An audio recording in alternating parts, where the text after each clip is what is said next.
Okay guys, welcome back, and as you can see sitting behind me is the E46 with the M54 engine. And as you guys already know, I've been telling you I'm going to be changing a load of parts on this car, so today we're going to go ahead and do that. Now, before I go any further, I'm just going to be saying the parts we're not going to be replacing are the valve cover and the PCV on this car. Reason being is this car doesn't need the valve cover changing, as I know many of you in the US get these cars and need the valve cover changing, but this one doesn't. This one's already been done. The owner who looked after it had already done it. Now if it did need doing, I would do it, but it doesn't need doing. Also, the CCV is a February Bilston one I checked the other day, and it's already a named part, so we're not going to be changing that. But I might change it just to still be on a safe set hand, because I don't know how long ago it was replaced, as I didn't get no bills of this car or no service history. So today what we're going to be doing is changing the water pump and the thermostat on this car, and I'm going to show you how to do it and what tools you need and how to get the clutch fan off as the first stage of getting to the water pump. And then we're going to be removing the drive belt. So we'll be back after I get sorted, and I'm going to show you how to remove. Okay guys, so the first thing you're going to want to be removing is these bolts right here, these black studs, and they just pull out with obviously a set of pliers. Just pull them out and make sure you keep them, because this will keep the air box in. It connects to the air box, it's the air duct. So you want to pull this off, and then what you're going to want to do after that is obviously get to the clutch fan pulley with a 32mm spanner and just bang it to the right. Obviously it's a reverse thread, so you guys need to know that. And then you're going to want to disconnect, pull the whole housing out with the clutch fan assembly together. After that, we're going to be taking off the water pump bolts on the drive belt and taking out the water pump, but we are going to want to drain the coolant first off. But I haven't done it yet, but we are going to go ahead and do that just so that after we get this air duct off, we're going to drain the coolant. You see it guys, you just want to grab your pliers, and as you see they just pull straight out like that. You don't need to put no force on them. They do come out pretty easy. You just grab them here with the pliers, which is like right here, as you can see me doing, and pull up, and as you can see it releases the air duct. Now on the 3 Series these are like these, but I'm not sure, I don't think the 5 Series has these, only the 3 Series. I've never really seen these, but it's just the same. The 5 Series has quite a bit of the same parts. And then you just want to take out this air coupling here as well, which comes out of the corner, and that's the air coupling out as well. Now what you want to be doing is you're going to want to be removing the clutch fan. Now the first thing you're going to want to do is disconnect this box, which is the AUC box, which many people believe this controls the fan. This doesn't control the fan, I assure you, it does not at all. And you just want to disconnect the fan itself here from the plug assembly. Now when I do take this off, I wouldn't be surprised if this water pump's already been changed, as the owner was quite mature and looked after this car very well. It is something I'm in two minds of, was in two minds of doing, because as I say, the car's got no problems as such, but as I say, we're changing everything to be on the safe side. Now another thing you're going to want to do is there's a Torx here that supports the frame. I don't know if you can see here, right here, that supports the whole housing on this bracket. And there's obviously one here. Now this one's just a rivet clip that pulls out, and then you can release it. So what we're going to go ahead is remove these two right now, and then I'm going to be back and I'm going to show you how to get the clutch. Okay guys, so obviously what you're going to want to do now I've got my missus helping me hold the camera, is you're going to want to just smash the spanner to the side and release the fan clutch. And obviously once that's released, which I felt it released, you just want to spin it off, and like I said to you, it's reverse thread, so you want to be careful not to drop it. And if it's already coming off, you just want to look down and make sure it's coming off, which it is, like so. Be careful as well as you're spinning it. Sometimes they are seized on like that. And then what you do, the fan's now out, what you want to do is get the whole shroud, fan out like that. And as you can see on there, this is quite warm, where this hasn't really ever been changed. So I've got a new fan clutch which we're going to be putting on as well when changing it over, but as you can see that's now out. So what we're going to do next is now we're going to go ahead and remove the drive belt, which sits down here, and I'm going to show you the tensioner is a number 16 socket, and you just want to lower the tensioner and then take off the belt, which I'm going to be showing you how to do next. As you can see here, you're going to go in the opposite direction, and there you go, release the tension off the belt and slide it off the tensioner and out of the pulleys like that, and then release it back. And then what you want to do is do the same thing for the bottom one. See, the release tension bolt is a Torx 60 on this tensioner here, and all you're going to want to do is we're just going to break the tension. My socket's the other way, and take off the tension off the aircon bell like that, and then let it back up, and then that's that one off as well. Now as you can see, this one looks quite warm, but the other ones I'm going to be changing anyway. And remember the belt routine, as you will end up having problems. Now now we've done that, now what we're going to be going ahead and do is removing the 8mm bolts off the water pump pulley, which is here. This is the water pump pulley, but obviously first we're going to get underneath the car and we're going to drain out all the coolant, because the coolant needs to be drained. Before you do that, you're going to want to lift the cap, take the radiator cap off, which is right here, and drain the coolant out. And be aware that when you take the thermostat off, which the thermostat's here, there's coolant going to come out of here as well. Just be aware of that when you're using it, as many people don't know that, but coolant will still flow out of there. So as you'll see guys now, we're going to pull the lower radiator hose, and as you see, if it don't come loose, use a pry bar to release it like that. I'll just kick the pry bar behind it. It will be stiff, as they always are. You might have to use a lubricant to get them back on as well, but they do come off. They're just always stiff, these ones, I don't know why. BMW, they end up locking, that's what they're not. And as you see, the coolant will go straight into the pan below without any issues. And I don't think there would have been much coolant in there anyway, but who knows. But that's the coolant released, the lower radiator hose. That's the one you're going to want to pull first off. And then what you're going to want to do is we're going to release the bolts here, which are 8mm bolts. And obviously what you're going to want to do is hold the pulley while you do it. People say you can do this with the belt on. You don't have to, because these ain't tight anyway. So they're not going to matter, but that's what I usually do it, like this. Just hold the pulley and just release them. You don't need to keep the belt on at all.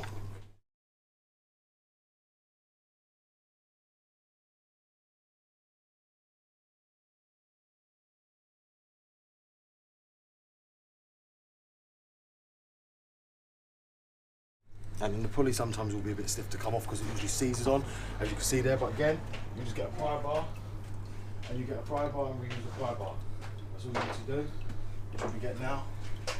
Again, and you just wobble it off now. As you see there, it comes straight off. Now you see here, there's 10mm nuts all round on the water pump itself under here. They've got to be removed. So what we've got to do is get the pan back unlined with the pulleys itself, to remove, because the water's going to drain from here. I also got to remove the thermostat hoses as well, which need to be removed. So we need to go ahead and do that. So what you're going to do, guys, you're going to, as I say, you're just going to want to pull the thermostat pipes off.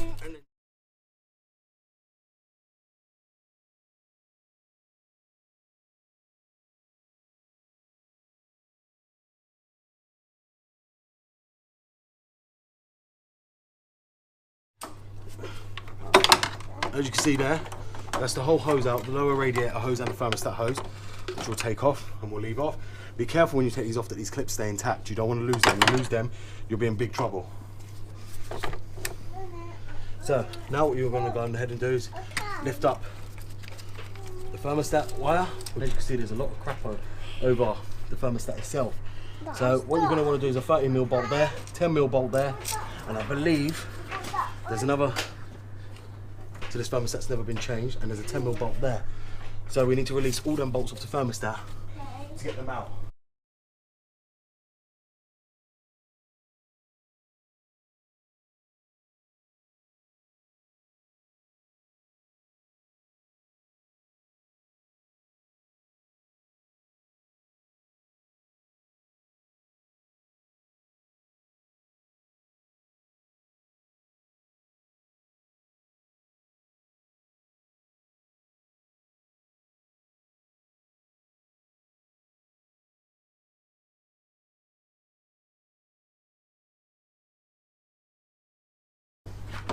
Which I'm just going to release with the impact.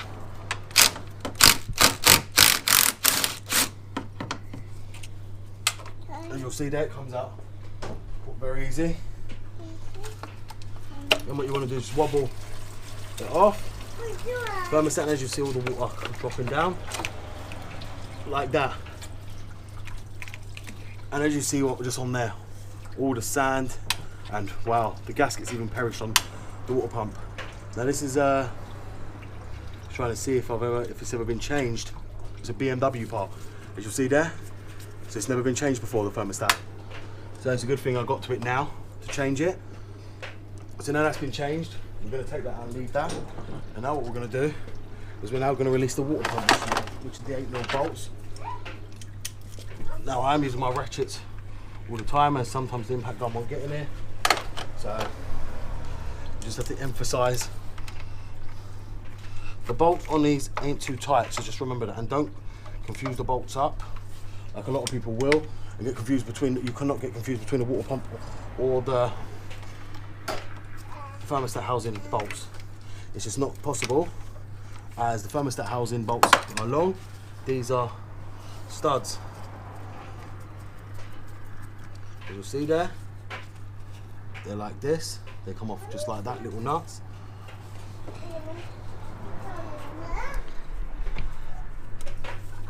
That one as well. And what we're going to do is target this one down the bottom, which is just down here. And you want to keep these bolts separate from the thermostat ones. I advise putting the water pump back on first and then doing the thermostat, as it's a lot easier to do.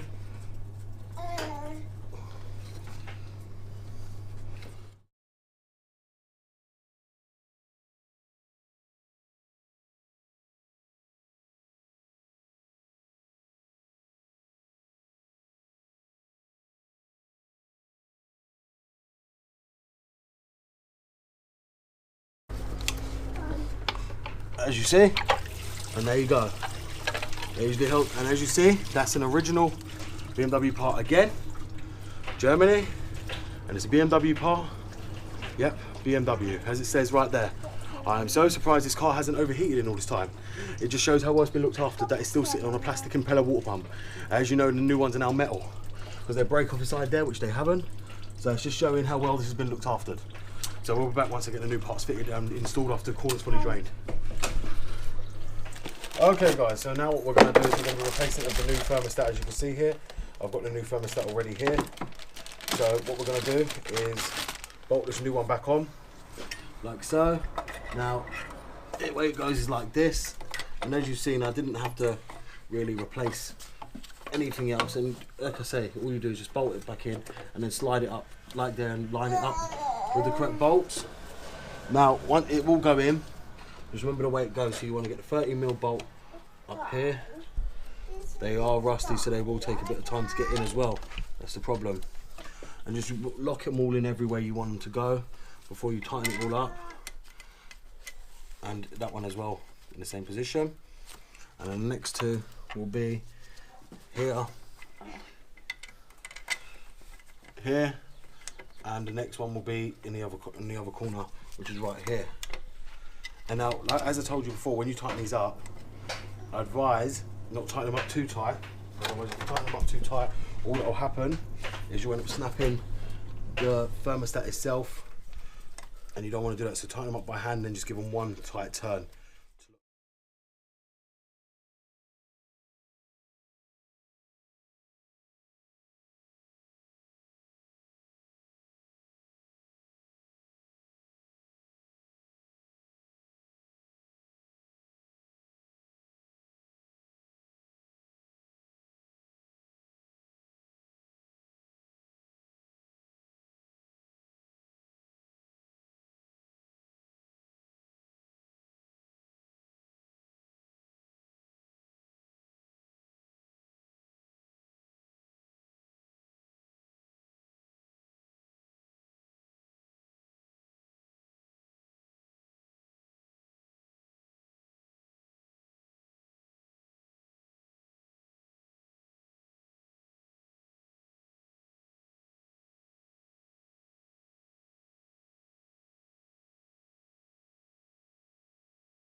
That's the water pump now on.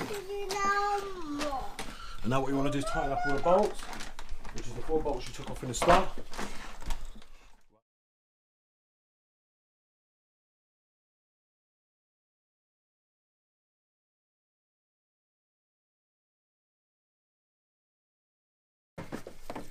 Now what you want to do is pick that off I'll just use my rubber pick. Get that in there and pull the cap off. Put the flange clutch to go back on. As you can see, water pump's in, nice and tight. All the bolts are on properly. They're not cross-threaded. Now all you've got to do is reconnect up your belts. So you want to put your belts back on first, then you want to connect. Okay guys, so we've just put the belt back on. What a flipping nightmare on this thing, I'm telling you, especially with a new belt. So it goes around the water pump, under the idler pulley, round the alternator, underneath the tensioner here, back round on the crankshaft pulley towards the drive belt tensioner, and then you want to pull it through over the crankshaft pulley and put it on the tensioner itself. It's an absolute nightmare when you're fitting a new belt because they, as you know, they're tighter than a new stretch belt. But now it's been done, make sure they're all on the pulleys correctly when you sit them back up. Now what we're going to do is tighten up these bolts that are never re-tightened up. So we're going to re-tighten them up. As you can see guys, I'm just putting back up the aircon belt back on the aircon pulleys, and it just goes back on again. Same thing as the fan belt. Make sure all the pulleys are on, make sure the tensioner catches, make sure everything's in line before you tension that belt. Once you tension a belt, it's a nightmare, you don't want to take it back off again. But I'm just making sure everything's aligned, don't want to derail anything, and that's that done. That's the other belt back on. So that's how you do that. Right, there's the two belts back on now, the aircon belt and the drive belt itself. Now what we're going to do is reattach the lower radiator hose, which is just down here.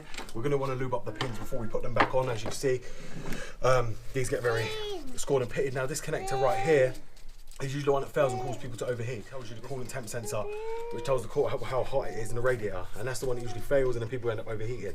This one right here that sits at the bottom of the radiator hose, they are easy to pull out, they just prise out, but this one don't need replacing as it's not overheating. So what we're going to do now is go ahead and lube up all the rings and then just connect all the hoses back up. Okay guys, so as you see, I've already pushed it locked in there. As you see, I'm using the WD-40 silicone lubricant. I think it's easier, it just sprays in and it helps with reattaching all the hoses, especially BM. As you see there, they just go straight back on and then just clip straight in.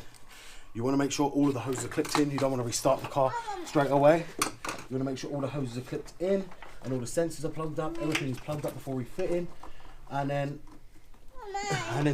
obviously start the car. But obviously, as you're going to want to know, you need to take out the bleed screw right down here to bleed the whole cord. Okay guys, so I've got the fan back on now, and all you want to do is you want to just keep turning it with the clutch. You can spin it on as well. Just remember it's reverse thread. Just you've got to turn it on with the spanner first, like I did, and then just tighten it up like that until you feel it lock.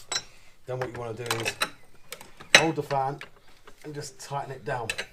What I've done as well is I put WD-40 on the bolt, so it should. So if I ever pull it off again, it shouldn't seize on. But it's quite rusty. Now you see all these wire in here.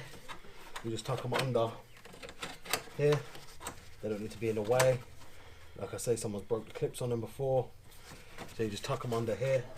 And then what you do is get the bolts that are originally on here. The tacks, as I showed you, which are right here. And you just put them back in a little slot.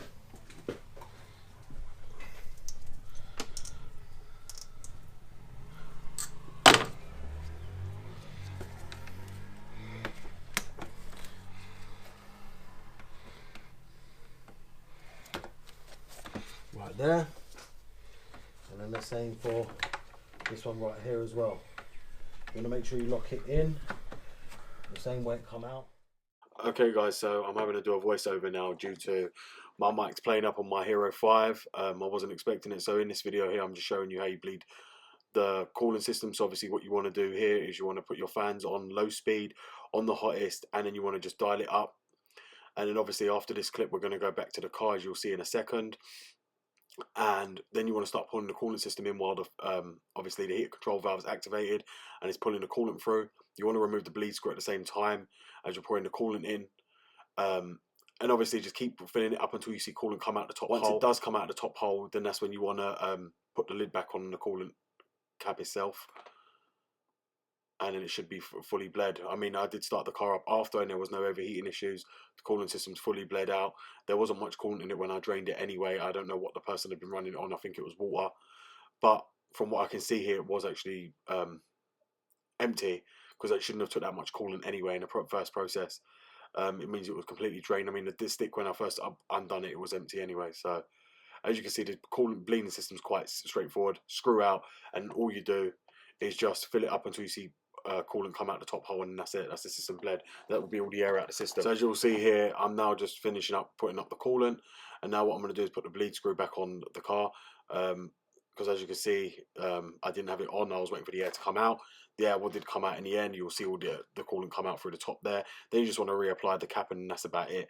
That's the job done. Then you want to put the coolant cap back on itself, and then just start the car up and make sure the coolant tap ain't too tight. Because you don't want it too tight. But obviously you want to just start the car, make sure there's no loss of coolant. Check all your hoses, check your water pump, check your thermostat. Make sure none of the gaskets are leaking coolant out of them, and then that should be job done. And obviously the following day, let the coolant relax, and then you might have to top it back up again depending on the level. But just keep an eye on it for the next few days and make sure there's no leaks. So okay guys, this was the end of the video. Obviously I'm just explaining here that I hope obviously you guys have enjoyed the video. If you did, please give it a thumbs up. I know the video wasn't picture clear. My wife was recording at the time. She wasn't standing at the right angle, so the water pump thermostat you didn't really get to see so clear up. It was meant to be at the front of the car. Obviously, as you guys know, the water pump thermostat sits at the front. But obviously I hope you can see what I did do there, and obviously the rest of the video come out perfect. The next video you're probably going to be seeing is me changing the oil and oil filter on this car, and obviously I'm going to be using engine floss, and obviously just that's it. I hope you enjoyed this video.